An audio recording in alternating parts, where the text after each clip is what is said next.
Hello दोस्तों, welcome to my YouTube channel. पिछले episode में हमने देखा था कि भाई साहब ये दूसरे गांव में भाई आ चुके हैं। वहाँ पर इनके साथ दो कांड होते हैं। पहला कांड ये कि भाई साहब ये दारू ढूंढने के चक्कर में पागल हो जाते हैं, सोचते हैं दारू बहुत बेहतरीन होगी, पर वो दारू तो कोड़े की निकलती है। और दूसरा कांड ये कि भाई दुनिया के सबसे ज्यादा ताकतवर जादूगरनी को भाई एक शासक मतलब राजा पकड़ लेता है और कहता है तुम मेरे पैसे दो, और उसके पास पैसे होते नहीं तो उसे खदानों में लगा देता है काम करने के लिए। एपिसोड की शुरुआत में भाई तीनों लोग बैठ के आराम से लंच वंच कर रहे थे, तभी एक दारू का जिक्र होता है जो कि बहुत ही ज्यादा सुंदर और अच्छी लगती है। उसके आसपास जो बैठे बैठे लोग होते हैं तो बहुत खतरनाक दारू पी के मजा आ जाता है। और ये दारू आज तक किसी को नहीं मिली क्योंकि ये दारू भाई लोगों ने छिपा रखी थी। इस दारू का नाम सुन के यहाँ पे स्टाक और फर्न बोलते हैं अच्छा ऐसी बात है, तो फेरन बताते हैं नहीं ऐसी कोई बात नहीं है, असल में वो दारू बहुत ज्यादा घटिया है। फिर ये लोग यहाँ से लंच वंच करके अपने जाने लगते हैं। अभी इनके पास एक फान नाम का एक आदमी आता है, वो कहता है हेलो फेरन, तुम तो बहुत दिनों के बाद मिल रही हो। तो ऐसे रहा जैसे कल परसों, यानी कि 400-500 सालों के बाद फेरन दोबारा आई है इस गांव में। और ये फैन नाम का आदमी पूछता है और तुम मेरी मदद करोगी कि नहीं करोगी। इसकी एक आम सी मदद थी क्योंकि वो कहता है कि मैंने वो खदान ढूंढ लिया जिसमें भाई बहुत मस्त दारू छिपा रखी है। वो फिर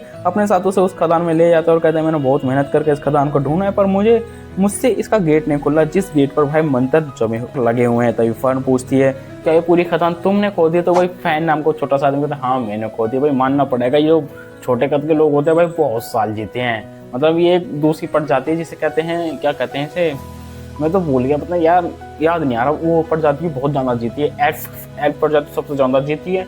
उसके बाद एक हाँ ड्राफ प्रजाति का ये। लोग पूछते हैं अच्छा तो तुमने अकेले ही सुरंग खोदी ऐसा क्यों? कहते हैं वो दारू मुझे बहुत खोजने के लिए बहुत मेहनत करी। तब यहाँ पे फेरन बता दिए कि मेरी पिछली टीम में भी जब उनको पता चला था इसका दाना बहुत ही अच्छी दारू है तो वो रोने लगे थे कि मुझे यहाँ पे जाके दारू पीनी है। फिर ये लोग उसे उस गेट के पास ले जाते हैं जहाँ एक गेट मुझसे नहीं खुलना क्योंकि इससे मंत्र था। और ये भाषा भाई साहब अपनी फर्न बड़े इजी तरीके से पढ़ लेती है। तभी वो बताते हैं मिस्टर फेरन ने मुझे बचपन में बहुत ही ज़्यादा किताबें पढ़ने को दे दी थी। हमें इसका बचपन दिखाया जाता है जो कि बहुत ज़्यादा किताबें पढ़ के बोर होगी। फर्न और ले आते किताब, वो कहती है अगर तुम्हें जीनियस होना है तो सारी किताबों को पढ़ना होगा। भाई हमने आज तक इतने बड़े हो गए अपनी क्लासों की एक किताब भी कंप्लीट नहीं पढ़ी, और भाई साहब यहाँ पे अपनी फर्न है भाई साहब इतनी सारी किताबें पेल डाली जब वो स्क्रिप्ट जो लिखी रहती है ना पत्थर पे बड़ी इजी तरीके से पढ़ लेती है। समझ गए इतनी सारी किताब पढ़ने के बाद वो उस स्क्रिप्ट को कैसे पढ़ लेती है क्योंकि भाई बहुत ही ज्यादा। फिर उस स्क्रिप्ट को पढ़ के गेट के सामने आते हैं जहाँ पर यहाँ पर फेरन उस गेट को नहीं खोल पाती है। वो कहती है इस गेट को खोलने के लिए 3 से 4 महीने लगेंगे और हम यहाँ नहीं ठहरेंगे। तो फैन नाम का कहता है फेरन प्लीज तुम्हें पता है मैंने अपनी पूरी जिंदगी इसके पीछे लगा दी है। मतलब इस बंदे ने दारू ढूंढने के चक्कर में अपनी पूरी जिंदगी लगा दी। वो कहता है तुम इसे खोलो मैं तुम्हें 20 सोने के सिक्के दूंगा। फेरन मना कर देती है। वो कहती है अगर ये दोनों मानेंगे तो मैं काम कर जाऊंगी। तो स्टार्क और फर्न फेरन के पास आते और कहते हैं हम इसका काम ले ही लेते हैं, हम इससे डील कर ही लेते हैं क्योंकि हमें 20 सोने के सिक्के दे रहा है। वो भाई फेरन को ना पैसे से मतलब नहीं है क्योंकि वो अमर है एक तरह से, तो उसे पैसों से मतलब नहीं, कहने मिल जाए खाने को। तो भाई जो ये दोनों रहते हैं तो 20 सोने के सिक्के बहुत होते हैं, फेरन में इनका काम ले लीजिए। फेरन तो मना करते हैं पर वो वहाँ पे डील पक्के कर लेते हैं। मतलब यार ये इंसान है तो भाई समझ लो डील पक्के कर लेते हैं क्योंकि इन्हें पता है 20 सोने की कीमत कितनी होती है। वो कहते हैं ठीक है। फिर ये लोग उस गेट को खोलने के लिए बहुत ज्यादा रिसर्च करने लगते हैं, मंत्र को पढ़ने लगते हैं, मंत्र के बारे में जानने लगते हैं। और कुछ महीनों के बाद ये अच्छे से पढ़ाई करने के बाद फैन से कहता है हम उस गेट को खोलने के लिए तैयार हैं। तभी फेरन जाती है और एक ही झटके में वो गेट खोल देती है। और उससे पहले जो अपनी फर्न रहती है वो फैन को बताती है कि वो दारू किसी भी लायक नहीं है। वो पूछती है ऐसा क्यों? बताते जब मेरे मास्टर ने भी इस दारू को ढूंढने के लिए पूरी जिंदगी गंवा दी। मतलब यहाँ पर उस दारू को ढूंढने के लिए ना जो फेरन है ना फर्न की मास्टर थी, उनने पूरी जिंदगी गंवा दी।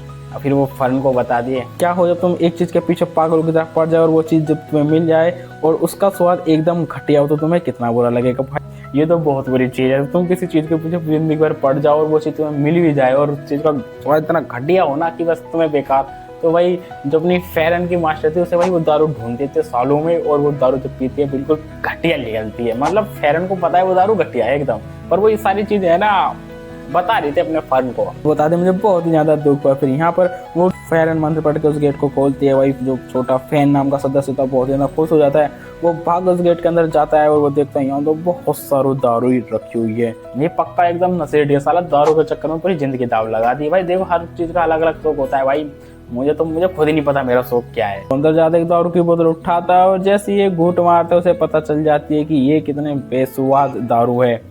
अब दारू पी के उससे पता चल जाता है कि भाई घटिया दारू है यार, मैं क्या मुंह से दारू पीने के चक्कर में इतना तड़प रहा था। पता चल जाता है बड़ी बेकार है, पर उसे बनाने के चक्कर में अपनी फर्न भी उस दारू की बोतल को खोलती है और एकदम से घूंट मारती है। वो कहती है हाँ ये इतनी बेकार भी नहीं है, पर बहुत ही ज्यादा घटिया है। ये सारी बातें फेरन को पहले ही पता था कि दारू कितनी बेकार है। फिर वो अपने स्टार्क और फर्न से कहते कि तुम भी इस दारू को पियो। भाई स्टार्क पीता है तो कहता है अरे यार इससे वाहियात दारू मैंने कभी भी नहीं पी। मतलब कुल मिला के दारू इतनी बेकार है ना कि इसे पी के मतलब ऐसा लगे मुंह पी लिया हो, बहुत ही बेकार। और कहते चलो कोई बात नहीं, जब मेरे पास ही दारू आ चुकी तो हम पूरे गांव में बांटेंगे और सब अय्यासी बनाएंगे। मतलब वो दारू भाई खूब मजे से भाई पूरे गांव में लगा देते हैं, बियर लो जिसे पी ले पूरा गांव मुझे नशेड़ी लगता है भाई, इतनी वाहियात दारू पीने के लिए पूरा गाँव आ जाता है भाई, फ्री का माल कौन छोड़ रहा है। फन के पास आता है और कहता तुम्हारी वजह हमने, फिर वो फन के पास आता है और कहता हम तुम्हारी वजह से बहुत ज्यादा खुश हैं, तो तुम लो 20 सोने के सिक्के लो, 20 के तुम 30 लो, 30 सोने के सिक्के। भाई वो अपनी फर्न फेरन स्टार्क वहाँ से अपना सफर तय करने लगते हैं। वहाँ से वो लोग अपना सफर फिर से तय करते हैं, फिर वो जंगल में जाकर कैंपिंग करते हैं। और पहली बार ही हमें दिखाया जाता है इनके पास खाने की कमी होती है तो सूखे हुए ब्रेड खाते हैं। ये ब्रेड इतने मजबूत थे कि भाई साहब दांतों से ऐसा लग रहा है जैसे ईंट कुचल रहे हो। भाई मैंने पिछले एपिसोड में बताया था कि इस राज्य के बाद इन्हें ना खाना बहुत कम मिलेगा, तो एक ऐसी चीज लेते हैं तो बहुत लंबे समय तक चले, वो होता है ब्रेड, पत्थर जैसा ब्रेड। वो ब्रेड खाते हैं फिर वो दूसरे शहर की तरफ निकलने लगते हैं, क्योंकि इनका काम है भाई एडवेंचर करना, घूमते घूमते हुए बहुत सारी जगह जाते हैं और हर बार वही टूटा हुआ ब्रेड खाते हैं। भाई ये देख देख के भाई इन तीनों का मुंह बन जाता है कि क्या हम ये ब्रेड खा रहे हैं। फिर से वो एडवेंचर पर निकलते हैं, उनके सामने बहुत से मोस्टर आते हैं, उन्हें खत्म करते हुए चले जाते हैं और यहाँ पे बहुत तगड़ा एडवेंचर करने के बाद ये एक राज्य में पहुंचते हैं। अब इस राज्य को है ना फेरन ने पहले ही देख रखा है, क्योंकि उसे पता है कि इस राज्य की भी स्थिति भी बड़ी बेकार है, क्योंकि यहाँ पे भी भाई राक्षसों के युद्ध चलते रहते हैं। कहते हैं हमें इस राज्य से भी जाना से हमें सामान लेके यहाँ से जल्द निकलना होगा। तो ऐसे रहती है फेरन से कहती है इस फेरन हमें पैसे इकट्ठे करने के लिए एडवेंचर गिल्ड में काम करना होगा, जिससे हमारे पास कुछ पैसे आ सके और हम कुछ खा पी सकें। तब सुनने के बाद एडवेंचर गिल्ड में जाते हैं और अपना रजिस्टर करवाते हैं। जब रजिस्टर करवा रहे थे तभी जो एडवेंचर गिल्ड के रजिस्टर कर रहे थे तभी उनकी नजर फेरन के ऊपर पड़ती है। वो फेरन को देखकर एकदम से चौंक जाते हैं और जब फेरन की तरफ मुड़ के देखती है तो कहती है नहीं, मतलब जो लोग रहते हैं एडवेंचर गिल्ड के वो कहते हैं नहीं कोई बात नहीं, आप हमें जानी पहचानी लग रही थी। फिर वो नीचे झुक के देखता है अरे ये क्या, ये तो वांटेड है। और हमें वांटेड के पोस्टर में भाई फेरन का भी पोस्टर दिखाया जाता है कि हमारी फेरन वांटेड है। भाई ने तो कौन सा कांड कर दिया जैसे वांटेड बता दिया, मतलब बहुत ही खतरनाक शत्रु बता रखा है भाई। ये तो भाई जगह जगह जाके भाई लोगों की मदद करती है। तो वो एकदम से वो एडवेंचर गिल्ड का अपने मास्टर के पास जाते हैं, गिल्ड का मास्टर उनको बुलाता है और फैन से कहता है ओ माय गॉड फेरन आप यहाँ आ चुकी है, चलो ठीक है तो हमारे पैसे वापस दे दीजिए 2000 गोल्ड। अभी तो सुनने के बाद जब अपनी फर्न रहती है और कहती है फेरन मैडम आपने कैसे 2000 गोल्ड को कब उधार लिए थे। तो बस मैं बताता हूँ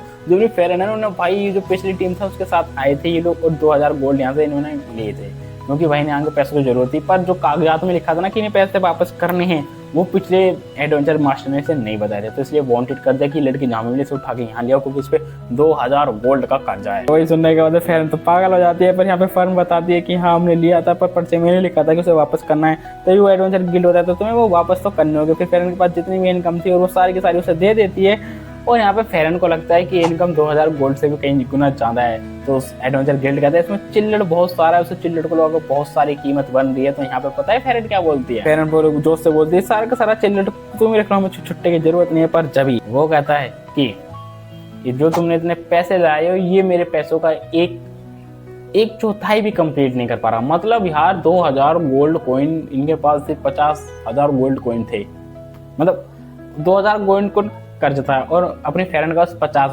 गोल्ड कॉइन थे, तो समझ लो भाई कितनी कम कीमत है। और फेरन को लग रहा था कि यहाँ सब कुछ सोल्व हो जाएगा। फिर भाई साहब उसे सजा दे देते हैं, वो कहते हैं तुम्हें 300 सालों तक खदान में काम करना होगा। फेरन को वो खदान वाले कपड़े दे देते हैं और यहाँ पे फेरन स्टार्क और फेरन को बताते कि मुझे 300 सालों तक खदान में काम करना होगा। पर जब थोड़ी देर के बाद वहाँ पर एक बहुत बदसूरत से बॉडीगार्ड आते हैं और कहते हैं फेरन मैम चलिए आपके चलने का समय आ गया। यहाँ पे फेरन जाना नहीं चाहती थी पर वो दोनों भाई साहब अपनी फेरन को उठाते हैं और वहाँ से 2 गोली हो जाते हैं। मतलब यार दुनिया की सबसे ताकतवर जादूगरनी भाई, मतलब भाई नियम रेगुलेशन सब जानते हैं कि हाँ उन्होंने 2000 गोल्ड का कर्जा लिया तो चुकाना पड़ेगा। तो भाई वो चाहती ना तो अपने जादू से भाई पूरा शहर तबाह कर सकती थी, पर नहीं। फिर वो दोनों लोग आते हैं और उसे उठवा कर चले जाते हैं। तो वो कहती है अलविदा 300 सालों के बाद मिलते हैं। उसे ले जाके खजानों में डाल देते हैं। यहाँ पे फर्न और स्टार्क जाते हैं उस गिल्ड मास्टर के पास, वो कहते हैं ऐसी क्या बात हो। तो गिल्ड मास्टर ने वो पर्चा दिखाते हैं कि फेरन ने वो 2000 गोल्ड कोइन वापस नहीं की। और यहाँ पे फेरन भाई खदान में बैठी बैठी सोचती कि आखिर क्यों ऐसा हो रहा है। तभी खदान के लेबर आती है और कहती है फर्म है, आपको तो पता ही होगा आपको क्या करना है। तो वो कहती है अच्छा, तो तुम मुझे इतना कमजोर समझ रहे हो। फिर भाई वो अपनी जादू छड़ी उठाती है और यहाँ पे शुरू हो जाती है। यहाँ पे जो लेबर आई थी ना, वो कहती है फर्म आपको तो पता है आपको क्या करना है, क्योंकि गिल्ड मास्टर ने फर्म को बता दिया था कि तुम्हें इस खदान में भाई चांदी खोजना है, मतलब चांदी का पता लगाना है कि कहाँ पे चांदी बहुत सारी। फिर वो अपनी छड़ी उठाती है और अपना जलवा दिखाना चालू करती है। भाई साहब वो चांदी को ढूंढने के चक्कर में ऐसी पावर यूज करती है, वहाँ खड़ी लेबर की हवा निकल जाती है और वो भाई पूरी की पूरी खदान को एक गैलेक्सी जैसी बना देती है। लेबर ये देख के भाई चौंक जाते हैं कि क्या ये कौन सी दुनिया है। तभी भाई फेरन अपने जादू से एक रोशनी निकालती है और उस रोशनी को सीधा चांदी पर मारती है और यहाँ पर वो भाई ढेर सारी चांदी को खोज लेते, कहते इसे खोदो और चांदी तुम्हें मिल जाएगी। तो इतना सुनने के बाद भाई जो वहाँ के लेबर रहते हैं वो कुत्तों की तरह लग जाती है चांदी को ढूंढने के लिए। तभी फेरन के पास एडवेंचर गिल्ड का मास्टर आता है और वो बताता है कि आपको तो पता ही होगा कि राक्षस और इंसानों में युद्ध चलने के कारण हमें कितनी ज़्यादा आपत्ति होती है, तो इसलिए हमारे जो पास पैसा होता है वो जनता को खिलाने में और उनकी पूर्ति करने में चला जाता है, पर फिर भी जनता को समय पर खाना नहीं मिल पाता। तो इसलिए मुझे माफ़ करना, मैं सब आपसे नहीं करवाना चाहता था, पर मैं क्या करूँ, मैं अपने हालातों के लिए मजबूर हूँ। मतलब यहाँ पर जो गिल्ड मास्टर है ना, वो नहीं चाहता था कि अब जो दुनिया की सबसे ताकतवर जो है अपनी जादूगरनी, वो इस तरीके से उसकी बात माने। तो कहता है कृपया करके हमारी मदद कीजिए, चांदी को ढूंढवाइए, इससे भी जानता क्योंकि हमारे पास जितनी ज़्यादा चांदी होगी उतना ज़्यादा पैसा बनेगा और हम अपनी प्रजा को अच्छे से पाल सकेंगे। ये सारी बातें सुन के भाई जो अपनी फेरन रहते वो कहते ठीक है, पर वो कहते तुमको सारा मेरा कर्जा माफ़ करना होगा और हमें यहाँ से जाने देना होगा। तो कहते चलो ठीक है, मैं तुम्हारी मान लेता हूँ। और यहाँ पे हमें पता चलता है कि इस शहर में भाई साहब फेरन के नाम का सिक्का चलता है। देख रहे हो भाई फेरन कितनी फेमस है, उसके नाम का सिक्का चलता है इस राज्य में। और भाई इस गिल्ड मास्टर ने उठा के उसे खदानों में लगा दिया। फेरन कहते चलो ठीक है, मैं तुम्हारी स्थिति समझती हूँ, सारा कर्जा मेरा माफ़ कर दो और मैं तुम्हारे इससे भी ज़्यादा चांदी ढूंढ के तुम्हें दे दूंगी। तो कहते चलो ठीक है, अब हमारी डील हो गई है। तो गिल्ड मास्टर कहता है आपका शुक्रिया। यहाँ पे बहुत सारी चांदी भाई फेरन एक ही झटके के अंदर ढूंढ देती है। ये चांदी इतनी सारी थी कि भाई साहब ये जो शहर था वो हज़ारों सालों तक बैठ के बड़े आराम से खा सकता था। और यहाँ पर उनका काम करके यहाँ पे फन और स्टार्क के पास आती हैं, देखते हैं कि फेरन आ चुके हैं। तभी फिर स्टार्क को फन बताता है कि आज रात को हम वहाँ पे रेड मार के आपको निकालने वाले थे। अपनी फन है ना भाई अपना हथियार निकालते कहते हम आपको बचा के यहाँ से भगाने वाले थे। फेरन कहती है तुम लोग भी तो भाई बहुत खराबी हो, क्योंकि तुम लोग बहुत जल्दी से लड़ने मारने पिटने की बातें करने लगते हो। पर यहाँ पे ना फेरन ने सारा मामला सॉल्व करके यहाँ से जा रहे हैं। अब यहाँ से दूसरे शहर जाएंगे। मतलब यार ये लोग है ना तगड़ा एडवेंचर कर रहे हैं, खूब मजे कर रहे हैं भाई। शहर जाकर उनकी वहाँ की चीजें खा रहे हैं, वहाँ के त्योहार देख रहे हैं भाई। असली जिंदगी तो ये एनीमे वाले जी रहे हैं, सही बता रहा हूँ। तो मिलते हैं दोस्तों नेक्स्ट एपिसोड में और यहाँ से सीन करता है।